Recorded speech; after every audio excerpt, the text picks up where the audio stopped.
हमारे साथ motivational speaker Nirmal Verma जी हैं। और कई बार हम लोग सोचते हैं कि ये जो गाड़ियाँ पड़ी होती है थाने के बाहर में, और ये कई सालों तक यूं ही पड़ी रहती है, इससे कई कचरा भी जमा होता है।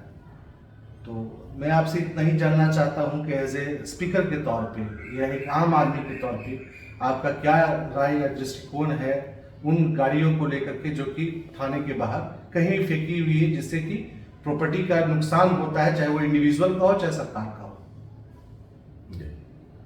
धन्यवाद सौरभ जी।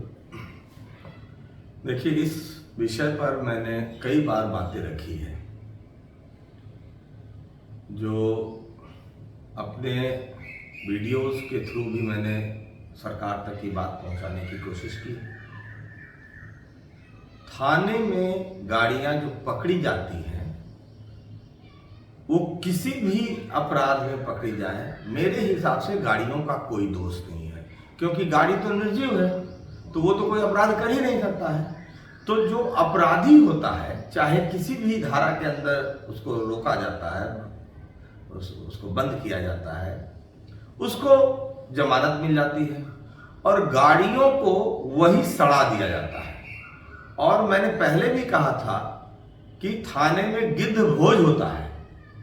वो गाड़ी, अच्छी से अच्छी गाड़ी, 50-50 लाख रुपए तक की गाड़ी जो है वो थाने में लगा दी जाती है। धीरे धीरे उसके पार्ट पुर्जे खोल खोल के लोग बेचना शुरू करते हैं, और जब बिल्कुल वो कंकाल का रूप धारण कर लेती है तो उसको किसी पुराने गाड़ी के ऊपर चढ़ा दिया जाता है।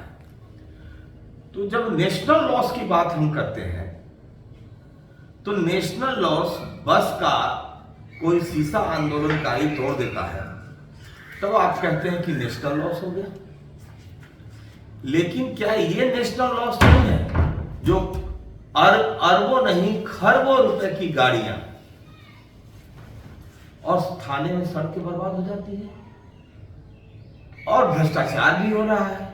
थाने के पास, कई थानों में तो खुद के अधिकारियों को बैठने की जगह नहीं होती है, तो वो क्या कर रहे हैं कि वो सारी गाड़ियां सड़क पे खड़ी कर देते हैं। तो आए दिन लोगों को आने जाने में दिक्कत होती है, जाम लगा रहता है। दूसरा नेशनल लॉस है कि उसके कारण पेट्रोल ज्यादा फूकता है, लोग 15 मिनट की यात्रा को 1.5 घंटे में पूरा करते हैं। तो थाने में गाड़ियों को सड़ाने का क्या मतलब है? ये तो राष्ट्रीय क्षति है। तो मैं सरकार से गुजारिश करता हूं कि इस कानून को बदले, और अगर अपराध संगीन हो, आपको लगता है कि इसमें कोई नारकोटिक्स का ट्रांसपोर्टेशन हो रहा है, जैसे बिहार में शराब बंदी है, शराब उसमें से ढोया जा रहा है, तो आप उस गाड़ी को अगले दिन सुबह फास्ट ट्रैक में उसकी नीलामी कर दें, सरकार को पैसे आ जाएंगे, वो पब्लिक एक्सचेकर के अकाउंट में जमा होगा।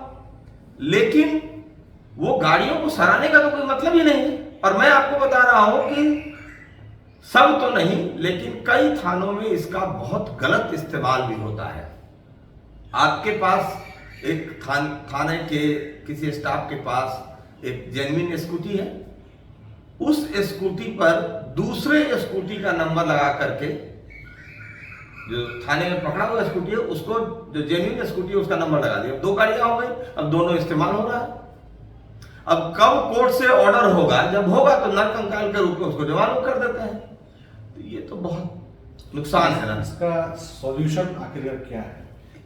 क्योंकि ये तो एक जो प्रॉब्लम है आपने बताया, और उसका जो आज के डेट में रिकपशन जो है पड़ रहा है समाज के बीच में, या आम आदमी को जो भुगतना पड़ रहा है, वो आपने बताया। लेकिन इसका सॉल्यूशन आखिर क्या है? सॉल्यूशन ये है कि गाड़ियों को किसी भी परिस्थिति में, एक्सेप्ट कि कोई उससे देशद्रोह का काम हो रहा है, कोई और चीजें हो रही है, तो उस गाड़ी को आप वैसा कोई काम करते हैं जिस जो जघन्य अपराध की श्रेणी में आता है, तो गाड़ी को नीलाम कर दें।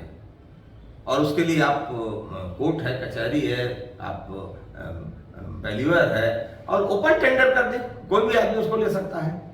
और जो नॉर्मल जो ड्राइविंग के प्रॉब्लम के कारण, जैसे किसी को धक्का लग गया, कुछ हो गया, उसमें गाड़ी को रोकने का कोई मतलब ही नहीं है। गाड़ी को आप तो तुरंत रिलीज करें, गाड़ी को रोकने का क्या मतलब है? गाड़ी ने कोई अपराध ही नहीं किया होता है, अपराध करता है ड्राइवर, सजा पाता है गाड़ी। नुकसान होता है देश का। तो मैं आपको ये कहना चाहता हूं कि किसी भी परिस्थिति में गाड़ी को या तो नीलाम करें या ऑनर को वापस कर दें, गाड़ी को थाने में न लगाएं। ये इससे हर तरह से सामाजिक नुकसान भी है और राष्ट्रीय नुकसान भी है। बहुत बहुत धन्यवाद आपका। कल हम फिर से किसी और टॉपिक पे बात करेंगे। तब तक के लिए शुभ रात्रि। धन्यवाद।